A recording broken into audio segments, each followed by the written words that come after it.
Now, hopefully you've already got everything set up so that you're ready to go on the day one tasks and you're able to see what I'm seeing right here.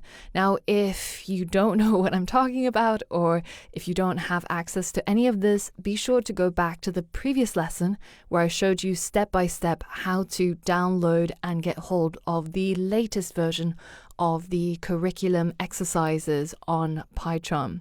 So be sure you do that before you proceed so that we're all starting at the same place and you're seeing exactly what is shown in the videos. And we're ready to start learning how to program. Now remember that the whole reason why we're learning to program is to be able to tell the computer what it needs to do and for it to follow our commands. So let's go ahead and tell the computer to do something. And we're going to do that by writing our first line of code. So in this case, I'm creating something called a print function, which is just the word print, all in lowercase, and then followed by a set of parentheses. Now, inside these parentheses, I'm going to tell it what I want it to print. And hopefully it's going to output that inside our console. So I'm going to start off by writing the classic hello world inside here. And then once you're ready, then go ahead and click run.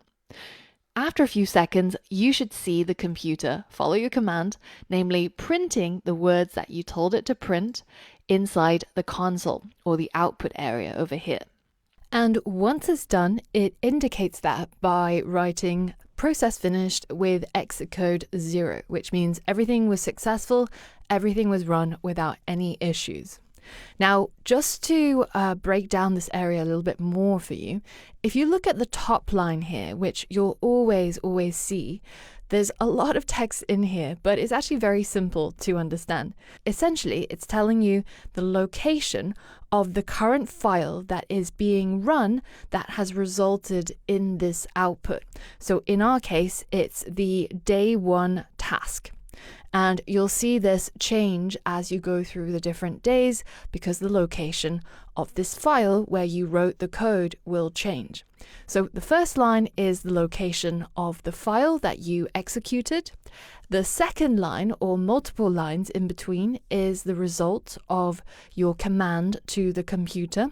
And then finally, at the very end, it tells you if the process finished with success, which is in this case, or if there are any other issues, it would show up here as well, which we're going to see very shortly. And to be sure that you're always running the current file, make sure that this drop down is selected as current file. And that way, every time you press the play button here, it will run the code into the output area. Now, if you want to do a shortcut and you're really into keyboard shortcuts, you can hover over the play button and you'll see the shortcut on what I'm using, which is a Mac, is Control+R. In Windows or Linux, it'll show up different shortcuts, but it should all show up there if you want to try that out. Alternatively, just keep pressing the play button and it works just as well. And the way that this command works is super simple. You have the keyword print, followed by a set of parentheses, and then inside the parentheses, you tell it what you want it to print.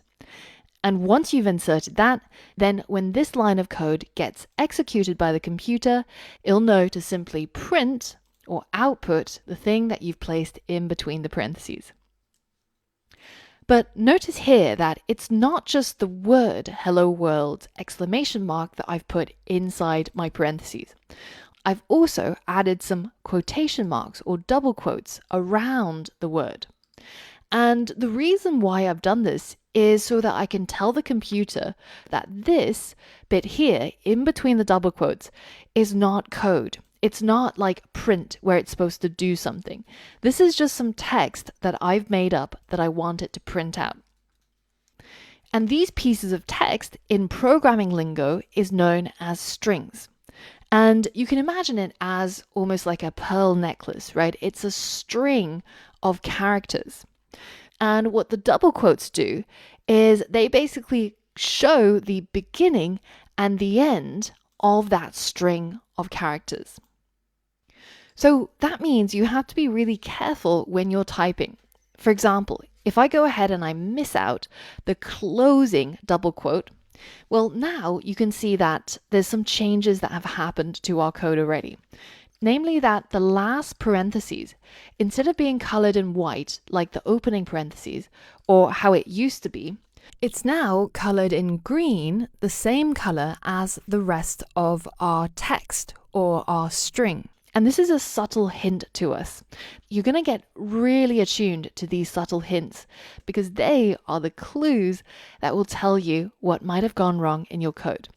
If I run this code as it is right now, it's going to break. It's going to give me a syntax error. And it says something that seems like it's completely not English. So how can we figure out what this means? Now, the thing I want you to know is that all programmers make mistakes. We all make lots of errors, like forgetting to add the double quotes at the end of the string, or forgetting to add a closing parentheses. These things are just common errors because we're human. But the thing that differentiates great programmers is we're really good at figuring out what the problem is and how to fix it. So you can imagine that coding is just a whole bunch of problems that you have to solve. And in this case, when we get some sort of red text and our code is not doing what we expect it to do, then all we have to do is take this entire error message where it says something, something error, and this is some sort of message that we're supposed to understand.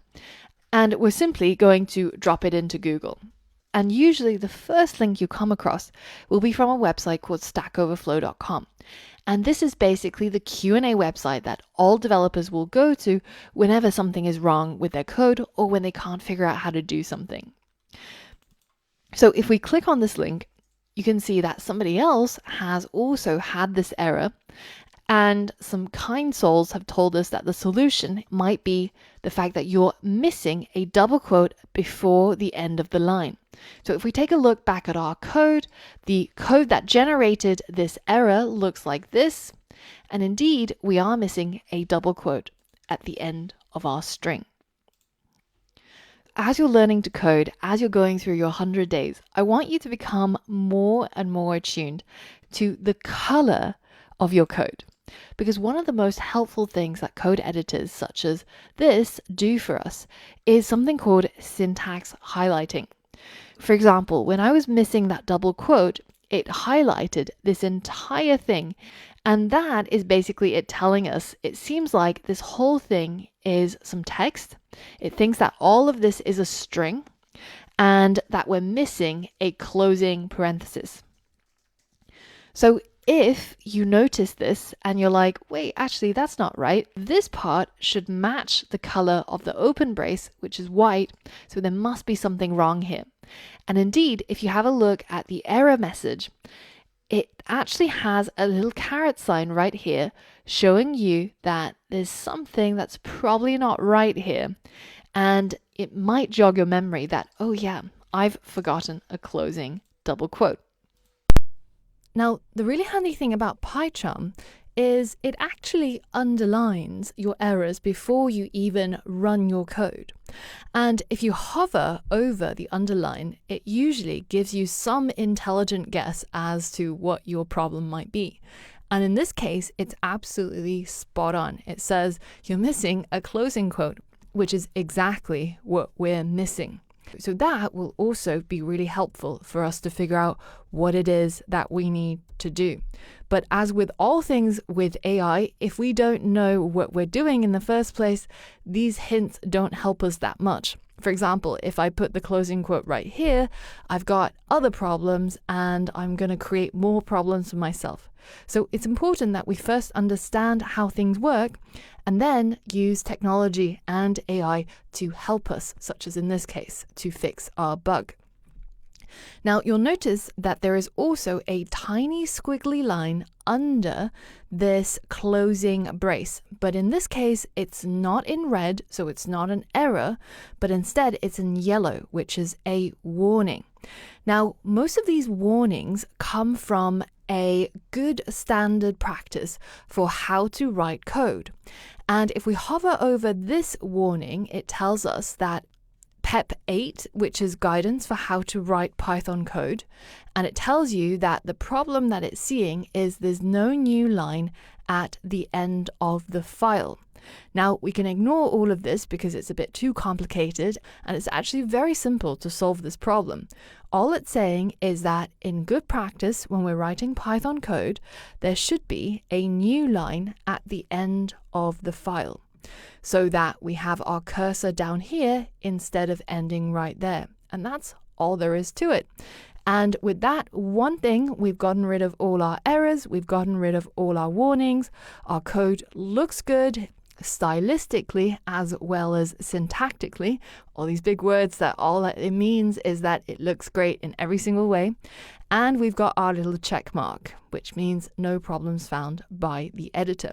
Now, sometimes the editor can be really picky, and some of the things that it tells you, you can safely ignore. But as always, we need to understand how everything works before we can do that.